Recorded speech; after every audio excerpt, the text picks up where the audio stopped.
Welcome to the Whiz-Spin DIY Steam Kit. Today, we are going to build 3 distinct types of kinetic spinners. Everything required for these projects is included in the box, so you won't need to gather any outside tools.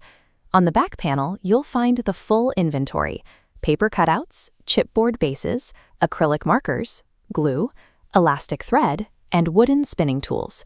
We will use these to construct a pull-string spinner, a classic topspin design, and a tension-release spinner.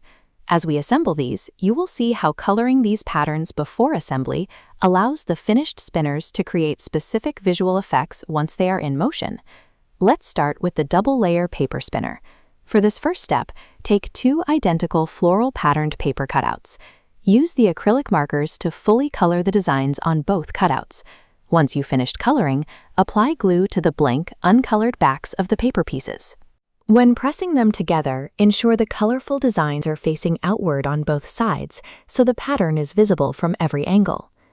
Now, thread the black elastic loop through the center hole of your glued disc. Hold the ends of the string and rotate the disc repeatedly to wind up the elastic. Pull your hands apart to release the tension and trigger the spinning motion.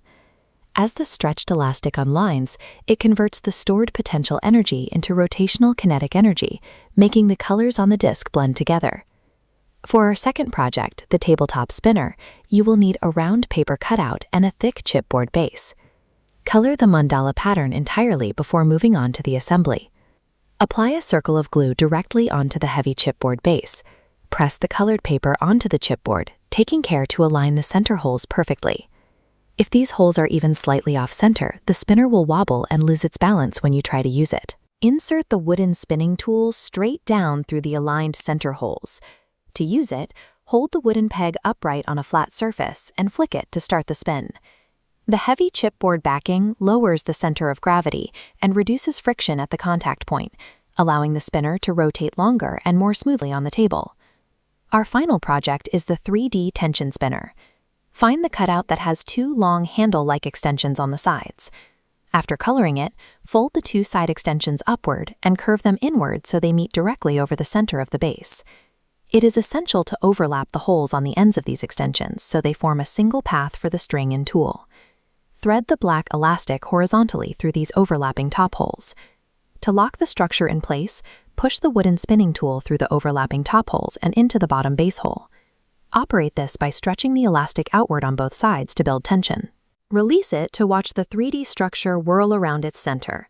By folding the paper upward, you've shifted the rotation to a vertical axis, showing how the same elastic force drives motion in a different direction. You've successfully constructed all 3 different mechanical spinner types from the kit. The kit includes 20 different cutout designs, giving you plenty of options to mix, match, and test with each assembly type. You can also try designing your own patterns on the blank sides to see how different colors behave at high speeds.